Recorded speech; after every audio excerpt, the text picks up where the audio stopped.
welcome to the Chiefs. With me are the Chief of Newsbag, Vice Valdez, and the Editor-in-Chief of Philippine Star, Ami Pamituan. Good evening. Welcome.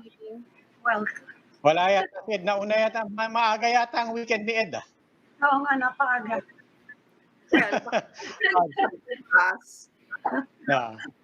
Ami, apart from yung pag-uusapan natin yan, which is still yung pinag-usapan natin yesterday, and it's still the hot topic, ano pa? What are the other big stories today? Yung PhilHealth tatakbo ulit. No. Yun na nga. National position lang naman. Natin na lang. Baka babalik lang yung Senate.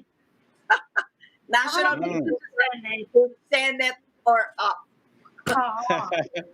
Pero wala pa raw ginigive up. Sabi ng kampo niya, this doesn't mean anything with respect to our ongoing protest against Vice President Leni Robredo. Oo nga sana mabilisan na yung pag-resolve ng kaso yan, ano? Ang tagal matatapos na yung term nila. Parang nag-stop si Associate Justice Leonen, no? That's what they're saying, no? Ang tagal niyang inupuan yung desisyon. Tapos finally, nung kumilos siya, comment lang ang hiningi niya from COMELEC, right? Ayun. Yes. So, Then in other news, gaya ng sabi mo na, Ami, no? Even the new PhilHealth chief is now speaking out on proposals na i-privatize na lang or i-abolish ang PhilHealth. Yes. Pero hindi na privatize, no? Hindi pwede. Saka pinag-resign na yung mga top officials. Hiningaan niya ng resignation. Well, I guess courtesy resignation for the reorganization, di ba? Yung gusto ni Presidente.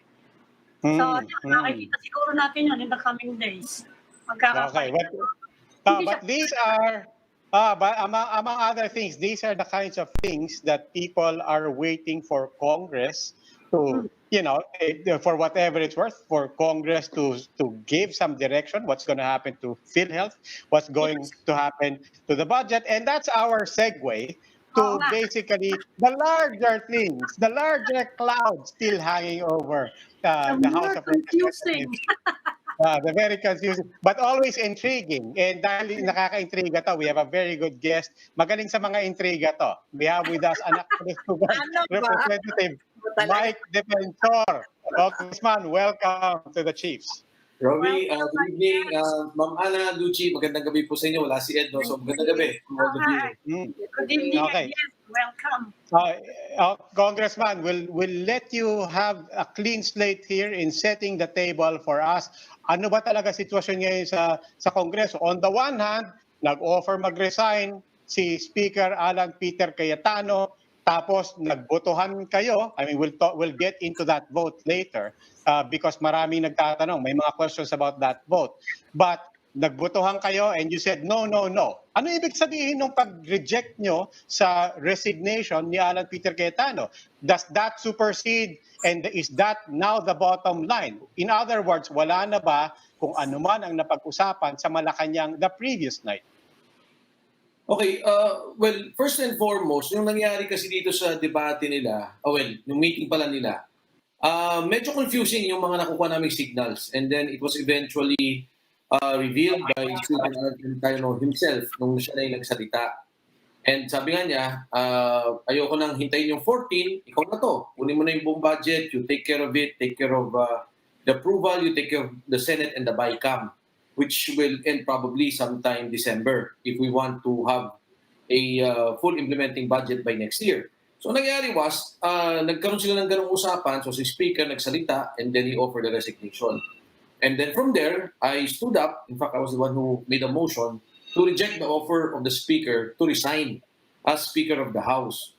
So on the basis of that, nagkaroon ng botohan.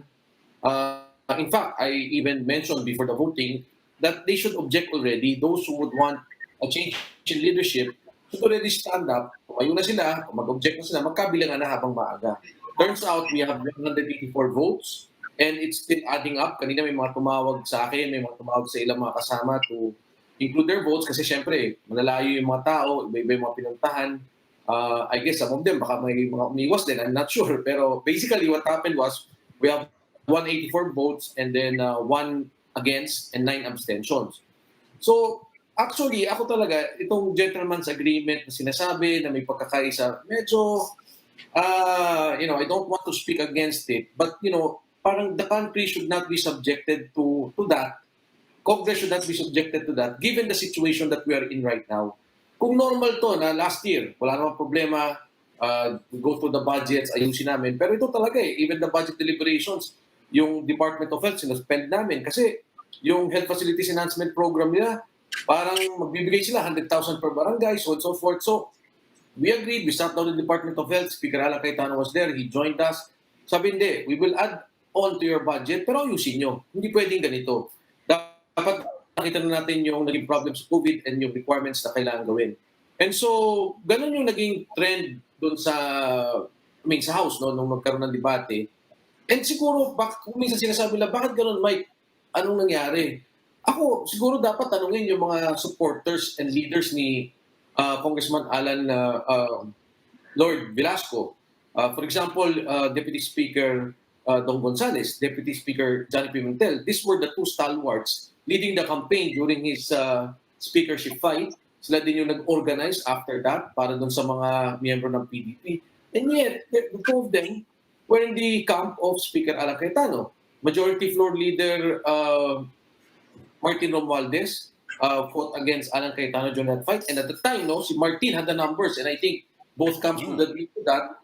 Pero nitong nagkabutuhan na naman, and in fact, nag-usap kami before that, kami nila Martin are in the same camp, that we will continue to support Speaker Allan Cayetano given the situation we are in right now. Okay, Congressman, we will hihimayin natin lahat yan. We will get into all the different aspects that you mentioned. But right now, nandun pa rin tayo sa bottom line. As you said, you actually wanted to treat the vote yesterday as, ito na, magkabilangan na tayo. Labasan na tayo ng mga suporte. Tingnan natin kung sinong may numbers, no? But at the same time, we understand what you're saying, that these are extraordinary times, di ba? What happened nearly 1.5 years ago, we did not see COVID coming and this crisis that we're in. So understood. So what people are trying to understand now is, what about the compromise? And specifically, there are 2 dates being bandied about. One is October 14. So yung boto, in other words, when you rejected the resignation of Speaker Cayetano, were you essentially just saying, teka muna, we're just holding on to you until October 14 kasi yan ang nabalitaan namin na gusto ng presidente at binasbasa ng presidente. The other date was December. Why not then a compromise, get us past the budget deliberations, and then by December, pagka medyo stable na, keep to the gentleman's agreement? Well, number one, I'm not privy to what they agreed upon before, what they agreed recently last week. Hindi ako kasama dun sa pag-uusap nila. And it was only during the speech, no? I swear, first time I heard what really happened, what transpired, and ano yung exchanges nila with the president. Ako, tama ka din, Robbie, no? They could have easily agreed to that.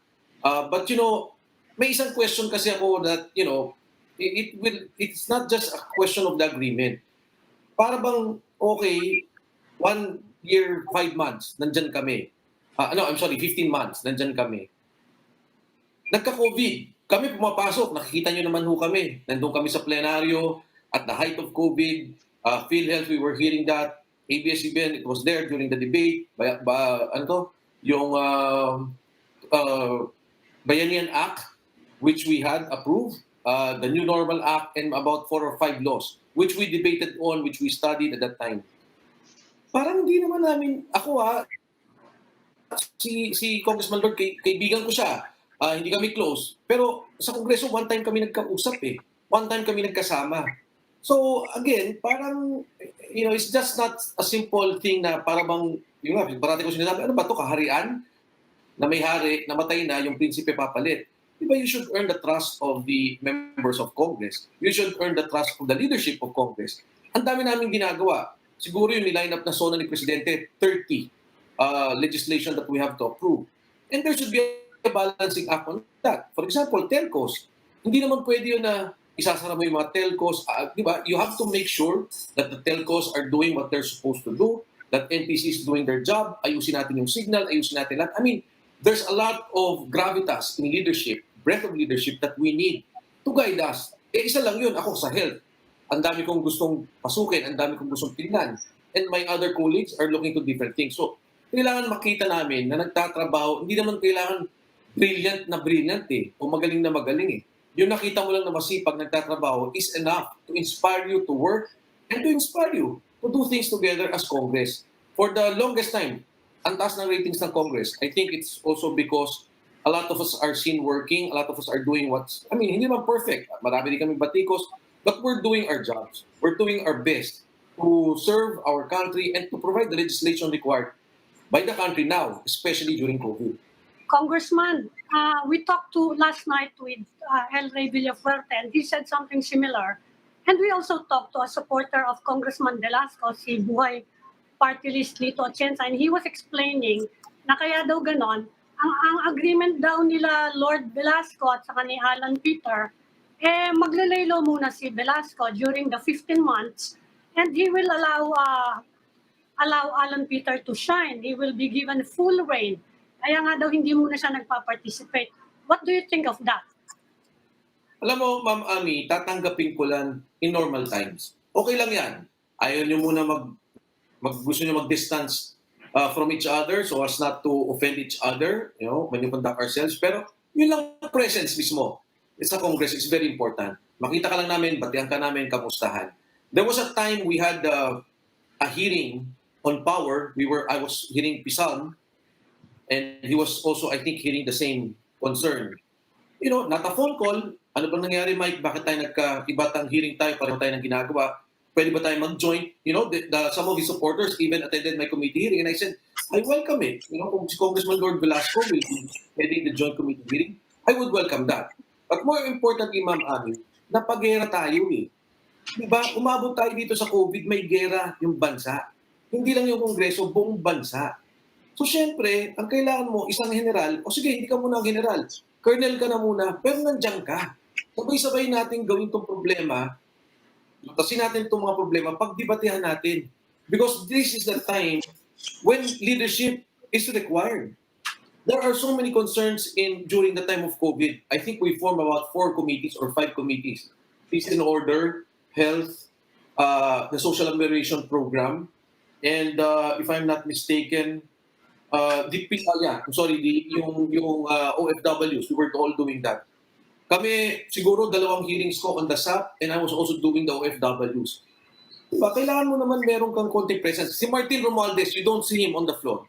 Hindi niyo yan nakikita pagka nandiyan kami sa Congress, but every day he is there. He is the last one to leave Congress. He makes sure that we're there and we're conducting everything. Pag nagka-problema, lumalabas yan. And you can ask the congressman. Congressman, ang priority ngayon yung budget eh. Sinabi kanina ni Lord Velasco na ginagawa niya daw, you're using the budget to hold the nation hostage, to hold Malacanang, the whole nation hostage. Ginagamit niya daw kasi na-delay na nga daw dahil pina-delay. Well, specifically, you were mentioned. Na-delay na nga daw yung deliberation ngayon. What can you say about that? Okay. I am guilty of suspending that budget 2 times. One is in the committee hearing of the Department of Health at yung pong kahapon. Doon po sa Department of Health, binigay ko sa amin last year, in-approve yung budget sa HPEP. Yung HPEP po is the Health Facilities Enhancement Program. In the Universal Healthcare Law, para palakasin yung sektor ng kalusugan, naglalagay ng budget sa PhilHealth at naglalagay po ng mga budget sa ospital. Or at least, sa mga public centers, maybe barangay health center, regional health units. Last year, hindi ako kumibo, pinabayaan ko. Alam niyo ho, nakalagay sa budget, 100,000 barangay ganito, 200,000 barangay ganyan, 300,000 gano'n. Anyway, during that period after the budget, I went into my oversight function. Sabi ko, ano pong mangyayari dito sa mga 100, 200,000? Alam niyo, sagot nila sa akin, stethoscope at pagtimbang. Yung weighing scale. So sabi ko, next budget hearing, I saw it again. And I brought the entire budget. Ito ho ang HPEP ninyo. And every year, it's going down because they're not utilizing it correctly.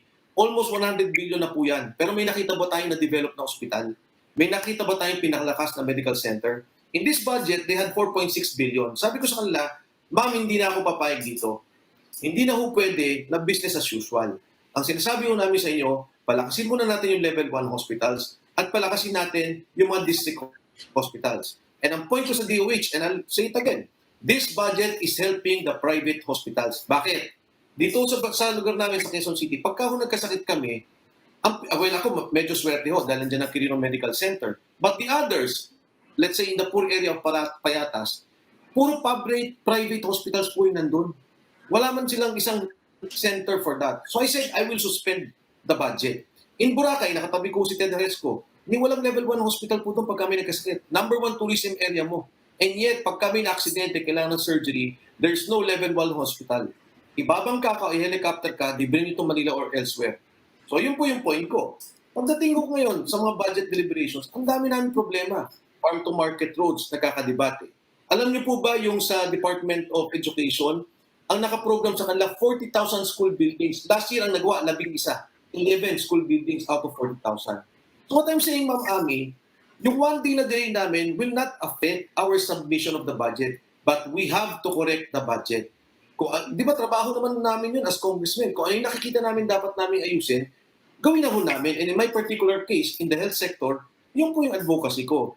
And the one day, I assure you, will not in any way affect or delay it. Kasi ho, ang importante sa amin, by October 17, before we have a recess, the budget is already submitted. Ngayon, Congressman, yun naman pala, no? Makatapos nyo naman pala by October 14 or 17, no? Hindi ba kung tutuusin, yung budget naman ang pinakamahalaga at sabihin na natin, pinaka-critical na bump, kumbaga, na objective ninyo na dapat nyong magawa this year, no, going into 2021 and then election year. So, ang tanong nga is precisely kung tapos na yon, hindi ba posible nga na magkaroon na ng change of leadership according to the gentleman's agreement, which, according to Congressman Atienza, all of you signed off on last year in June. Why not? First, I would like to correct the notion that we all signed off. We did not. Ang nag-usap dito, 3 tao. And pangapat si Presidente. Martin Romualdez, Lord Velasco, and Allan Cayetano. Sila po yung nag-usap dyan. Congress was not in on it. No, never. So you're not duty-bound to follow it. Parang ganon. It's just on them. Sila. Technically naman po talaga, dapat naman hindi kami talaga maging duty-bound. Nagkataon lang may kampo. Like Martin Romualdez, I was helping him. So sinabi niya, okay, tama na, we will not campaign, majority floor leader ako, let's work with the majority. Pero technically, you know, even si Presidente naman Si Presidente nga, mga boto niyan nung panahon namin Joker Arroyo, ang gusto ng Malacanang noon, Manny Villar. Nung tinatanggal na si Manny Villar after the impeachment, Fuentebella, bumoto naman Malacanang Fuentebella, ang Presidente, then Congressman Rudy Duterte, ang boto niya naman is to retain Manny Villar. Now, going back to the budget, ang budget process will end not October 14. We will have to submit it to the Senate. After we submit it to the Senate, we go to a BICAM. Kaya nga sinasabi ni Speaker Allan, ngayon pa lang na ina-approve namin in plenary ang bawat budget ng bawat departamento, ikaw na. Kasi kung ano yung sinubmit, sabi niya kasi daw, the National Expenditure Program, i-approve na as is where is. Sabi ni Allan, I don't want to be responsible. Ikaw na lang yan ngayon pa lang. Ngayon, kung ito naman ay October 14, tapos babaguhin mo yung budget, pagdating doon, hindi mo paglalabanan o hindi mo ipaglalaban yung policy directive ng Kongreso, magkakaproblema rin. Dahil in the Senate, there's a lot of debate. Hindi naman nagkakasundo kagad sa budget deliberation on the points and the amendments that we want to raise. Okay. I mean, Congressman Defensor, I want to bring it a bit to a discussion about politics as well. Nabanggit na lang niya si President Duterte. And people are following this story all the way to Malacanang, all the way to the elections in 2022. Anong ibig sabihin ng lahat na to for President Duterte and his coalition at the House of Representatives. It was very clear. I think everybody acknowledged it, even Congressman Speaker Alan Peter Cayetano, that yes, the president said he would prefer follow the agreement, and basically this has been disregarded. We're asking you also as a politician, what does this mean for President Duterte? Have you essentially disregarded what he called for? Well, una sa lahat, nung nagka-campaign dyan, kung ako lang talaga nasunod kay Martin Romualdez, I will not submit myself to Malacanang. I will call for a vote. Because at that time, siya talaga yung may numbers. But Martin Romualdez agreed to it, they sat down, and they all agreed to it. Ngayon, bumalik na naman sila. And they're saying, sige, kailan ng palitan, kailan ganito. But technically, ang sinasabi ko nga, di ba, kay Speaker, o kahit sino man, kundi si Alan, ang responsibility mo una siyempre sa bayan as a Speaker of the House, sa institusyon, Congress. Pangatlo, sa amin, sa bawat miyembro ng Kongreso. Ngayon, pagdating naman kay Presidente, I do not see any conflict with that because as far as I'm concerned, if I have a Congress, both the House of Representatives and the Senate, what's important for me is I achieve my legislative agenda. Kung ano yung kailangan na sinabi kong kailangan kong magawa sa pagtatapos ng aking termino bilang Presidente, yun ang kailangan gawin. Kung ang hirap naman nata nung parang lahat, oo, and yet they're not able to deliver the legislation that is required by his economic managers, those who are in charge of the health sector, which are very critical and very important now that we have COVID. Okay, sabi ni Congressman Atienza, ganyan rin naman daw ang Kongreso nung unang inappoint ni Pangulong Duterte si Cayetano as Speaker. Ayaw nyo rin naman sa kanya. Wala raw siya masyadong support nun. Very, very little.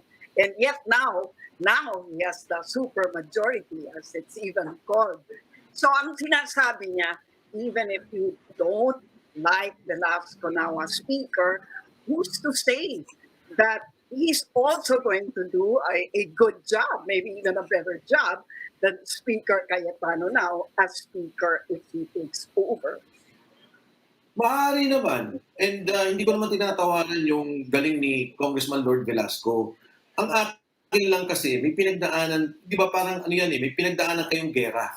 Nakita mo yung leadership nitong taong to. In fact, I'll be frank, maraming mga personalities in the opposition, you will be surprised supporting Allan Cayetano. Kasi kahit na medyo magkaiba ng politika, magkaiba ng pananaw, iba siguro gusto ng presidente, pero sa House, nakikita nila yung trabaho ng tao eh. Nakikita nila yung galing, nakikita nila yung sipag.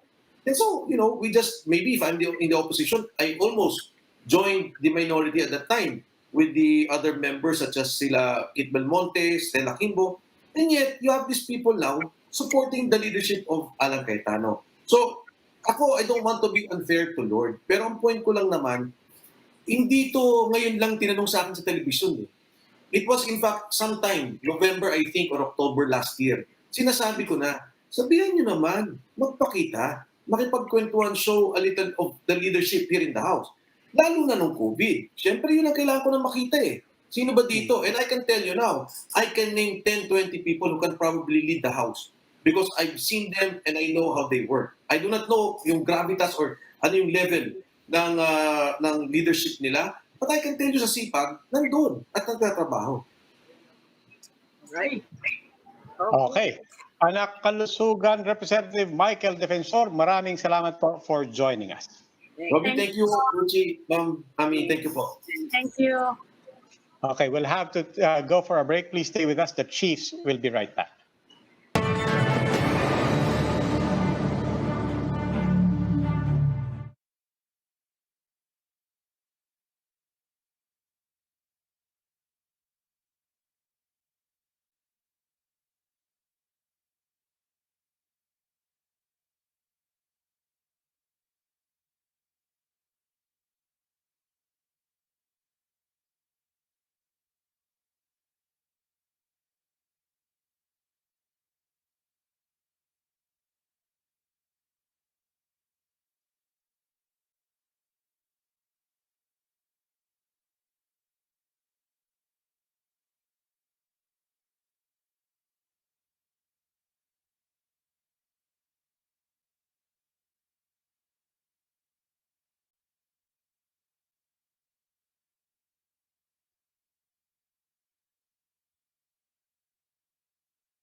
Welcome back to the Chiefs. We're now in the final stage of our conversation.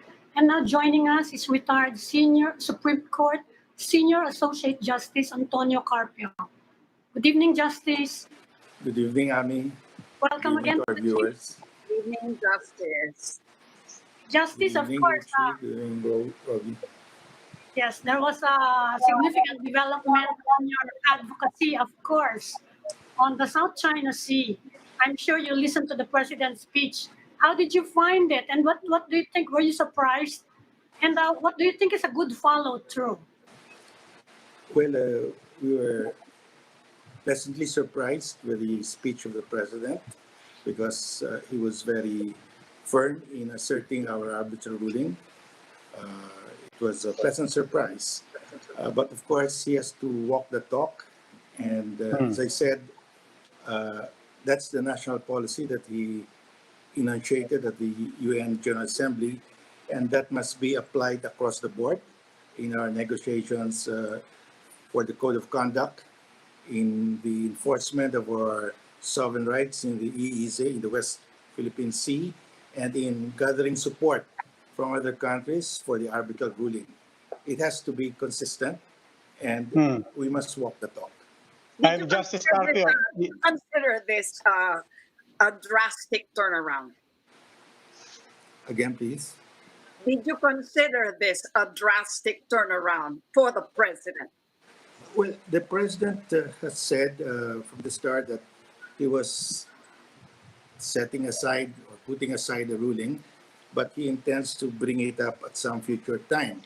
And the presidential assistant for foreign affairs said this was the time that he brought it up. But I did not expect him to come out that strongly at the UN General Assembly. But we welcome that very much because we've been waiting for that. So the question really is, what does that mean in terms of action on the ground, in terms of our approaches in the Code of Conduct negotiation, in whether we will be sending patrols now in the EEZ, in the West Philippine Sea, or we will, as you know, the Chinese survey ships were there at Reed Bank a few weeks ago. They were also in the northern Luzon, and we did not send any patrol ship to tell them that they could not do those things. We did not even send a patrol aircraft. So what is the meaning of this new policy? Will we be sending our Navy ships, Coast Guard vessels to Reed Bank, where if the Chinese conduct a survey again on Reed Bank, because they cannot do that.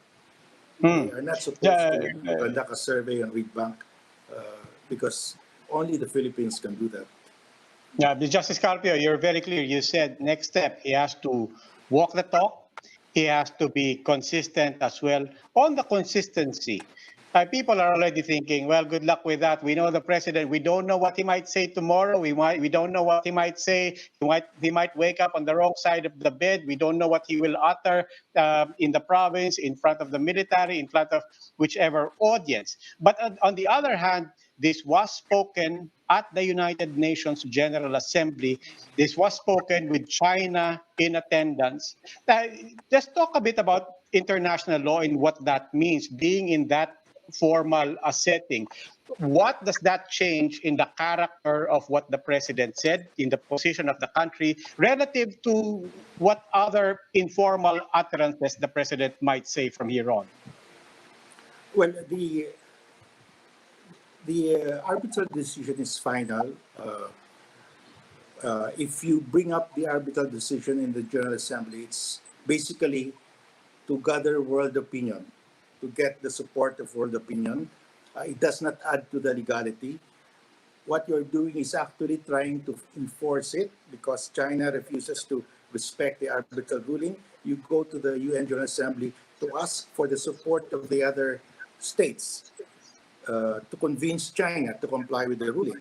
That is the purpose of bringing it up to the UN General Assembly. It's not to add to the legal strength because it's there already. It's to seek the support of other countries to convince China to respect and enforce the arbitral ruling. Do you think that you have actually gained support with that speech? And do you think that we would have gained more support internationally if the president had done that earlier in his Yes, term? because the other countries, for example, France, Germany, and United Kingdom, on their own, without our prodding, without our asking them, almost a month ago, came out with a statement that China must respect the arbitral ruling. The arbitral ruling is binding on the Philippines and China, and that is important for the rule of law. So that was a very strong statement, and we did not even ask the UK, France, and Germany to say that. But had we uh, asked them before, right after the ruling came out, they would have done that. They were just waiting for us to request for them, because they were saying, how can we uh, uh, strongly come out in favor of the ruling when you yourself you are silent about it? So So, that is why I was very surprised, very happy to hear Germany, UK, and France come out in one note verbal. That's very yes, unique. They came out strongly that China must comply with the arbitral ruling, even if we did not ask for it. And the US also came out before that, a few weeks before that. Australia also came out. Yeah. And so they are really just waiting for us to make our move. But they cannot be more popish than the Pope. I mean, yes, uh, right. they cannot go out and say, we are doing this for the Philippines, because we are a sovereign state. We should know what to do for our own Yes. good. Okay, Just I know that this might be, last na lang, water under the bridge, no? But if the president had done that earlier, and if we had gained international support much earlier, do you think that it would have prevented, these forays of China into our territories? Well, when the ruling came out, China was already there in those seven geologic features. They had already uh, uh, started or about to finish their artificial islands. Uh, that would have continued, but at least it would have sent a very strong message to China to back off, or not to prevent us from, like right now, every time we send a ship to read bank, to survey, read bank, the Chinese Coast Guard vessel would drive away our survey ship. We cannot even conduct a survey in our own exclusive economic zone. But had we had if we came out early with the support of the U.S., Australia, UK, France, Germany, Japan, I think we would have been able to send a service ship there without the Chinese blocking it. Right now, we cannot send a service ship. But Justice, what can the international community really do? I mean, we cannot. Malacanang has already said we're not asking for a UN vote on the issue. What kind? You were talking about convincing other countries. What form will this take? And then, if we can convince enough countries, what can the international community do? Well, this is the original plan, no? Where after we planned that when the ruling uh, would come out, we would campaign among the countries. We would go to Vietnam, Malaysia, Brunei, Indonesia, because they are in the same boat. They're prejudiced by the Nine Dash Line. And we would tell them that we would bring this to the United Nations General Assembly. And we would ask our ally, the US, and all our friends, UK, France, Germany, Australia, Japan, to support us. If you put together the economic aid of the US, UK, France, Germany, Australia, you put them together, they would be far more than the economic aid that China gives to other countries. So this is a huge support. These countries have a huge influence over developing countries. They could convince these developing countries to vote for us. And these developing countries have their own coastline. And they're also afraid that their bigger neighbors might seize their exclusive economic zone. Their only protection is UNCLOS. Without UNCLOS, they would be at the mercy of their bigger neighbors. So they have a self-interest also to see to it that UNCLOS is served, that China respects the decision, because if China does not respect the decision, UNCLOS will collapse. And if UNCLOS collapses, there's nothing that will protect their exclusive economic zone. To protect their exclusive economic zone, they have to buy warships, warbases, missiles. It's very expensive. They will divert funds that's supposed to go to education, social services. They'll have to use that to buy arms. Everybody will be the loser. So every state really has an interest in preserving UNCLOS. Okay. So I we mean, expect Justice, really an overwhelming majority to support us. Justice Carpio, only because you mentioned Malaysia and Vietnam, I mean, I'll shift topic a little bit here, but it's still related. Um, uh, because of Malaysia and care of our Foreign Affairs Secretary, the issue of Sabah has come up again. And question to you, sir, how should we be handling the question of Sabah now, and what implication might our position on that have in wanting to have this united front in the South China Sea? I have already explained publicly that the territory of the Sultan of Sulu never faced the South China Sea. So the territory of the Sultan of Sulu has no territorial sea, no exclusive economic zone facing the South China Sea, facing the West Philippine Sea. The territory of the Sultan of Sulu faced the Sulu Sea and the Celebes Sea. So there is no overlap. We are not waiving anything if we enter into a, let's say, sea boundary agreement with Malaysia facing the South China Sea, because the territory of the Sultan of Sulu never faced the South China Sea. And No, but that has been studied already. I There ask in is the context.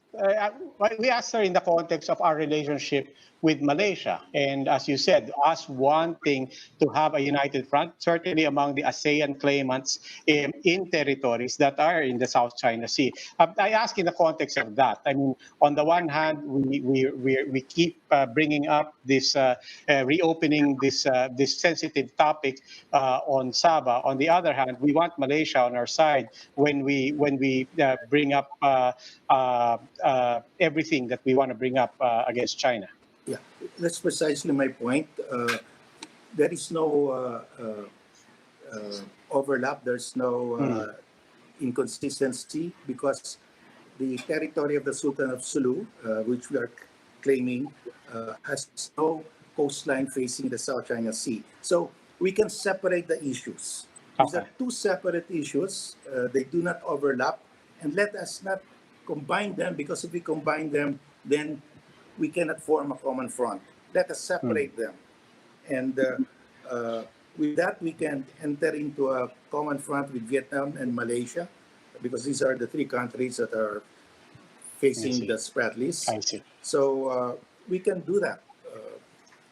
There was a note verbal that we sent in protest to the extended continental shelf claim of Malaysia, but I think we made an error there, because we said that the territory of the Sultan of Sulu has an exclusive as maritime zones facing the West Philippine Sea. And the Malaysian note verbal was also wrong in saying that we are claiming maritime zones beyond territorial sea in the spread list. No, we're not. And we have amended our baselines law to comply strictly with UNCLOS, and that has been settled in the arbitration. So I think both sides now realize that there's really no overlap.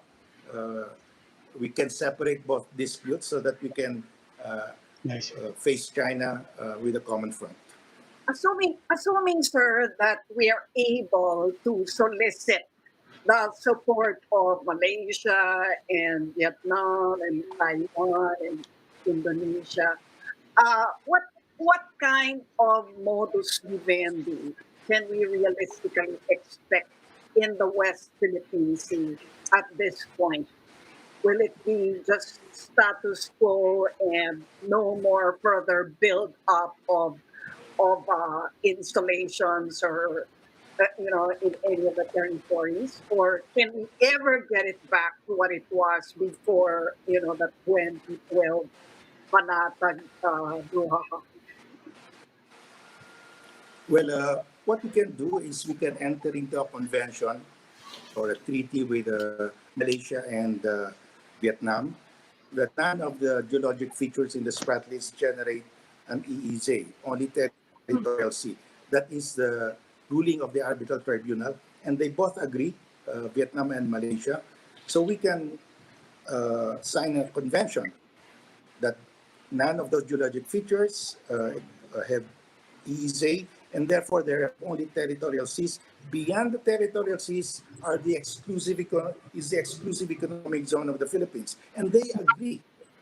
Do not claim our exclusive economic zone. There's only one country that's claiming our exclusive economic zone, China. So we can have that convention that beyond the territorial sea of all these geologic features,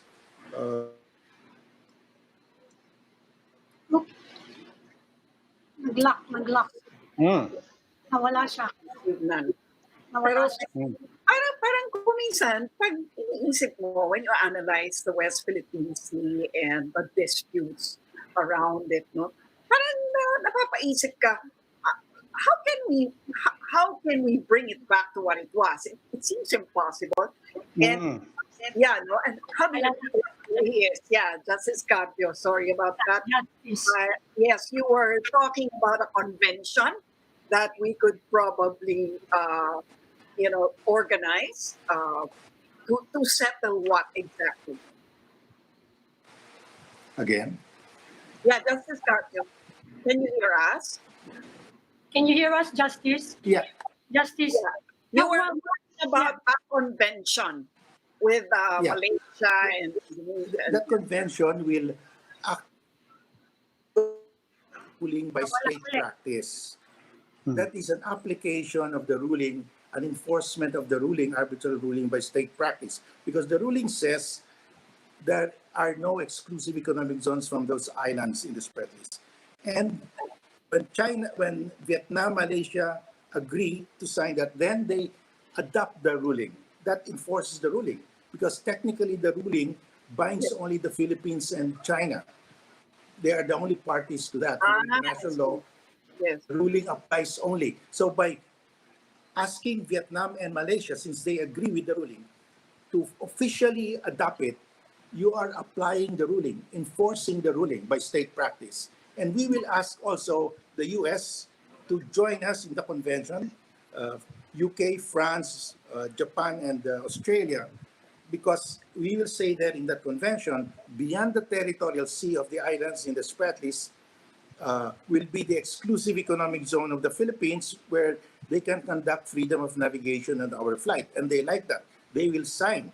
So when they sign that, they are recognizing that we have an exclusive economic zone in the West Philippine Sea beyond the territorial sea of those geologic features in the Spratlys. And that will directly rebut the Chinese claim that we don't have an EEZ in the West Philippine Sea. The naval powers now officially sign a document rebutting China's claim that we don't have an EEZ in the West Philippine Sea. That is how you fortify the ruling by state practice. And they will surely agree, because that's what they've been saying. It's a matter of putting it in writing formally. Vietnam agrees to that, Malaysia agrees to that, the US. So let us just formalize it, and that will strengthen the ruling. But It becomes now a overlapping. convention, a legal document, Yes. part of international law. Yes. Justice, There are overlapping claims, for example. Well, there are two disputes.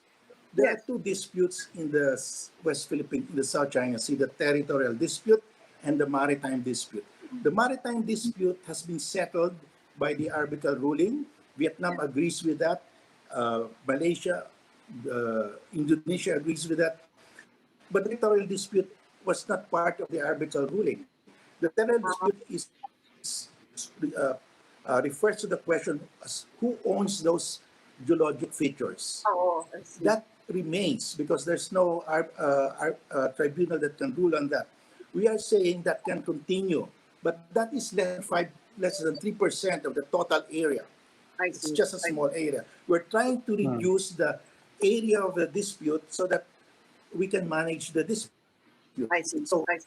everybody agrees that the only dispute really among Vietnam, Asia, the Philippines, Brunei, and Indonesia are those territories, very small.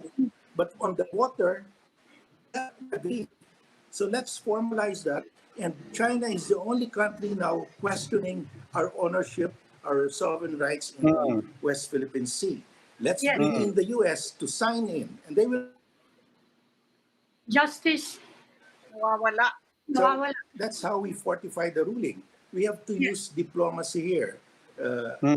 But justice, Yeah. justice, it will not stop China from doing what it's been doing in the South China Sea. And for that, I think they will support. Justice, can you hear us? Justice, can you Yes, I hear can us? hear you. Yeah. Well, Yeah, I what can. China is supporting is the code of conduct. And I remember you warned that in negotiating the code of conduct, we must avoid reinforcing the status quo over which they will exercise ownership of their artificial islands. So how are we going to go about forging this code of conduct? Because it looks like even our government is preferring this route to settle this dispute. Well, I'm happy that Secretary Teddy Boy-Locsin has said that he will insist to include the arbitral ruling in the code of conduct. Second, he will insist that other foreign naval powers can conduct freedom of navigation exercises in the South China Sea, including the West Philippine Sea. So if the arbitral ruling is included, then we don't have a problem because then China will be forced to accept that we have sovereign rights. So the position of the DFA is correct. We should insist that the arbitral ruling is included because if the arbitral ruling is not included and the code of conduct is signed, China will say the code of conduct has superseded the arbitral ruling because that was not included. They will take that position. So under the code of I just under the code of conduct, what happens to the artificial islands? What will be their status? Because they're not The code of under. conduct, yes, the code of conduct is intended to manage the disputes so that there will be no tension, there will be no skirmishes, there will be no firing, but it is not intended to settle who owns those Yeah. islands. It does not settle the substantive issues. The substantive issues on maritime matters will be settled under UNCLOS, and that has been settled already between China and the Philippines. But as to the substantive issue on who owns those islands, that's not the intention. That will not be addressed in the Code of Conduct because Code of Conduct is merely to manage the dispute so there will be no shooting. As while the substantive issues will be addressed in some other way. So that is the Code of Conduct so that the states will just behave pending resolution of the substantive issues. Justice Carpio, this question, I imagine if I ask this question of anybody else, I'm just asking them to speculate. But you are one of the real scholars. You're an avid watcher of this development. You've been advocating for this for years. So here's the question that we're hoping you could take this beyond the realm of speculation. Why now? You've been wanting this government to take a stronger position. You've been wanting President Duterte to say what he said at the UN General Assembly. Why now, 4 years later? What happened in the international arena? Were there any developments in any of the things that we've been talking about in UNCLOS, in Asia, that you think might have triggered this development? Well, I can only speculate. I have not mentioned this, but let me mention it here now. It's just speculation, by the way. Uh, you see, the president said, I am setting aside the arbitral ruling so we can get loans, investments, tourists, pogos from China. In other words, let's set aside the dispute and just pay and get investments from China. So what has happened now? $24 billion have been promised by China. Less than 5% has materialized, and we have less than 2 years to go. China has also an economic problem because of the pandemic, and I do not think nobody believes that the 24 billion will materialize those loans and investments. So that's gone already. The tourists are not coming because of the pandemic. They will not come in the next more than 12 months. The pogos are closing down. The Chinese government is canceling the passports of pogo workers in the Philippines, so they cannot come back here anymore. So what else? So There's I think little the president, this is just speculation, by the way, probably sent a message to China. You have not delivered. Yeah. That's the way I look at it. But it's a happy development as far as I'm concerned. Because frankly, as I said, the president was taken for a ride. He froze the arbitral ruling, but he got nothing, absolutely nothing. So probably he's starting to recover.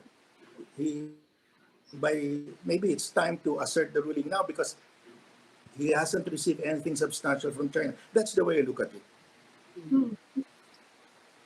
Okay. What about what about implications on exploration rights? I mean, does this impact our right to explore, which is what we also want to do? And in fact, I understand that several companies have already begun planning exploration rights in the West Philippine Sea. Yes, we have actually signed a memorandum of understanding with China. And to implement that, we signed the terms of reference.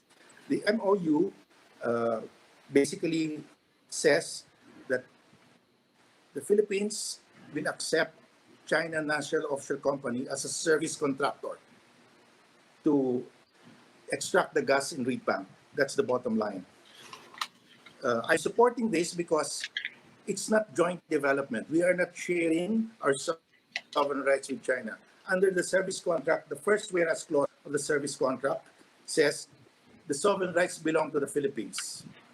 The service contractor will extract the gas and will be paid for his services in cash or in kind.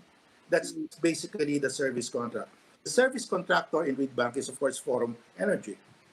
And it is up to Forum Energy to enter into a contract with China National Offshore Oil Company, the state-owned company of China that does commercial exploitation of gas. They can enter into a contract between themselves, but Sinop will have to be bound by the service contract. And in that service contract, there's a recognition that we have the sovereign rights. So for me, that's okay. And this is the light at the end of the tunnel. When the Vietnamese and the Chinese had a tense standoff in Vanguard Bank, the Chinese told the Vietnamese, wait for the MOU and the terms of reference and the next agreement to be signed by the Philippines because we can have the same arrangement.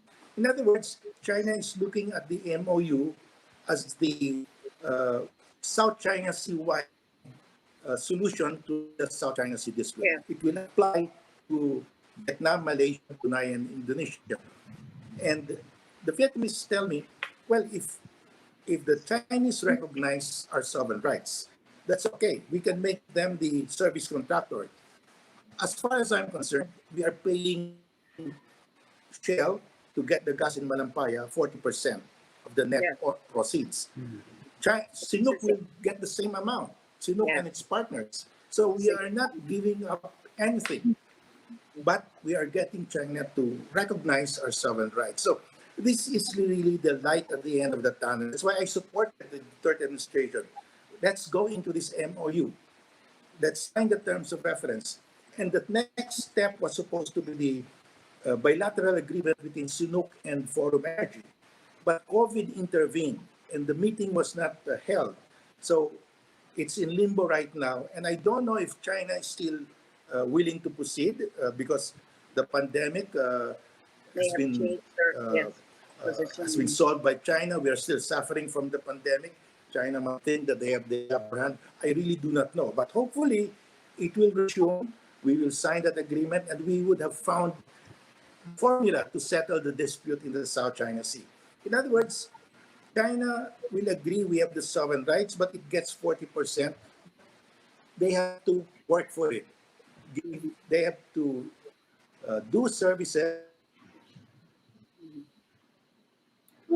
Wala. Wala. Okay. Justice, well, I guess that's it.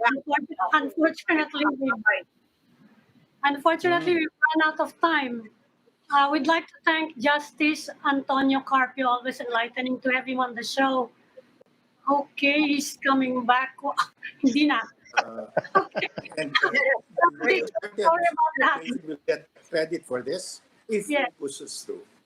Okay. Okay. Justice, Salamat. sorry. We've run out of time. Justice Antonio Carpio. Always good to have you on the show. Thank you very much. Thank you. Thank you, sir. Maraming salamat po. Okay, and that will be all for this special edition of The Chiefs. But we hope what was discussed here will keep the conversation going. I'm Ami Pamintuan of the Philippine Star.